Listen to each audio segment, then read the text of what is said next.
नमस्कार दोस्तों, हरियाणा चुनाव के आखिरी दिनों में राहुल गांधी ने पूरा गेम पलट दिया है। राहुल गांधी के आगे गुजरात लॉबी ने सरेंडर कर दिया है।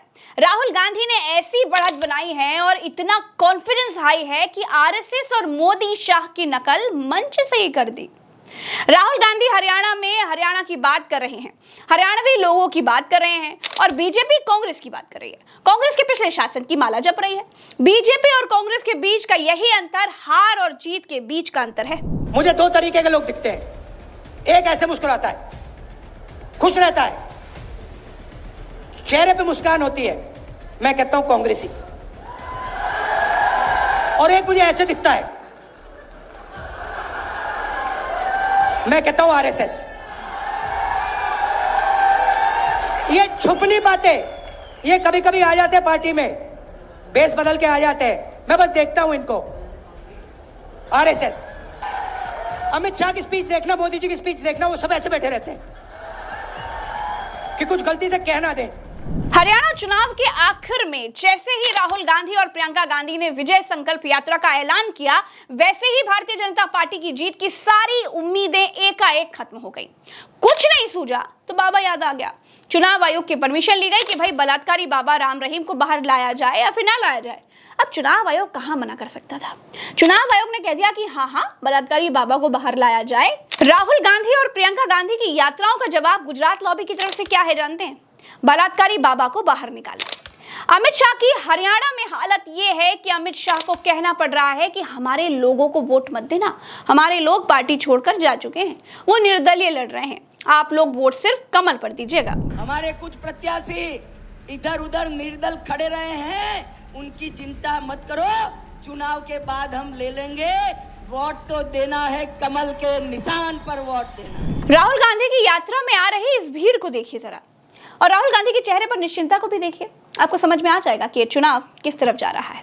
दूसरी तरफ अमित शाह और मोदी 10 साल सरकार चलाने के बाद भी आज की तारीख में भी कांग्रेस को कोस करके ही अपना काम चला रहे हैं। कांग्रेस ने ये किया, कांग्रेस आ गई तो वो कर देगी, कांग्रेस ऐसी है, कांग्रेस वैसी है। लेकिन कांग्रेस किसानों के लिए क्या करने जा रही है, राहुल गांधी उसी पर फोकस्ड है। 1 लाख रुपया हिंदुस्तान की गरीब महिलाओं को बैंक में जाएगा। आपको अच्छा लगे ना लगे। 100 गज के प्लॉट 3.5 लाख रुपए, 2 बेडरूम के मकान के लिए गरीब लोगों के लिए हम देने जा रहे हैं। हरियाणा किसानों का गढ़ है। पिछले 5 सालों में नरेंद्र मोदी किसानों की राह में कील कांटे बिछाकर पूरी तरह से एक्सपोज हो चुके हैं। दूसरी तरफ राहुल गांधी की यात्रा का जोश अलग कहानी बयां कर रहा है।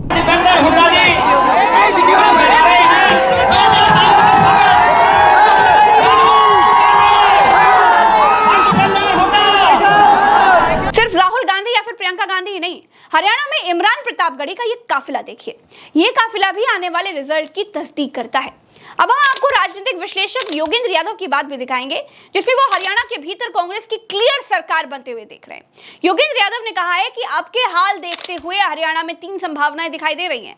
कांग्रेस की हवा, कांग्रेस की सुनामी और कांग्रेस की आंधी है। ये वही पत्रकार हैं जिन्होंने 2024 के चुनाव में बताया था कि उत्तर प्रदेश में बीजेपी 40 से कम सीटें जीतेगी और बीजेपी बहुमत से कम रह जाएगी। योगेंद्र यादव हरियाणा में बिल्कुल clear cut Bharatiya Janata party का सुपड़ा साफ होता हुआ देख रहे हैं।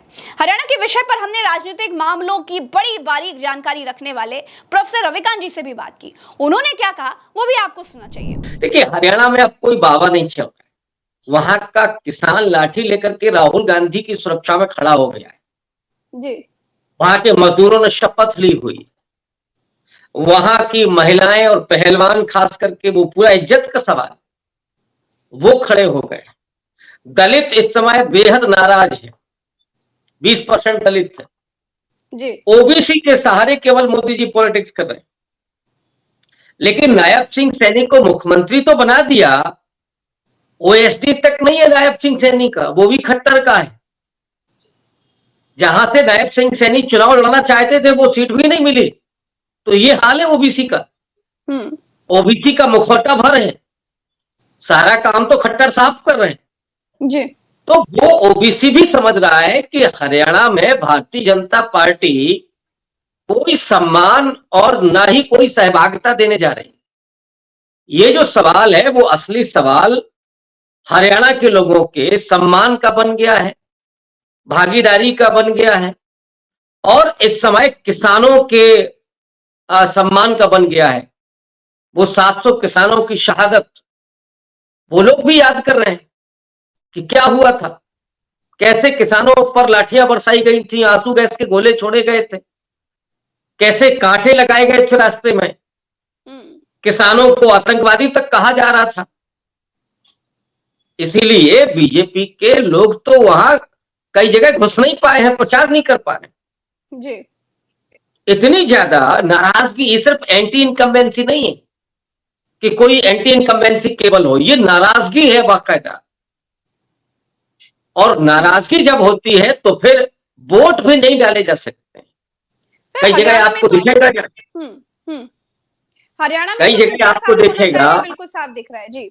डेफिनेटली इज्जत कितनी बचती है ये देखना है कि वो जी। 15 सीट लेकर के आते हैं या 30 सीट लेकर के आते हैं। मेरा जो अपना एनालिसिस है वो 15 से लेकर के 30 का है बीजेपी बाप रे का, बाप। मैक्सिमम 30 और मिनिमम 15।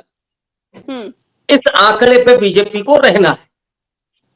अब राम रहीम आ गए हैं तो मैं मान लेता हूं कि 30 के नजदीक हो सकता है पहुंच जाए भाई, 25 पहुंच जाए, लेकिन ये नहीं हो सकता है कि वो 30 से 35 पहुंच जाए।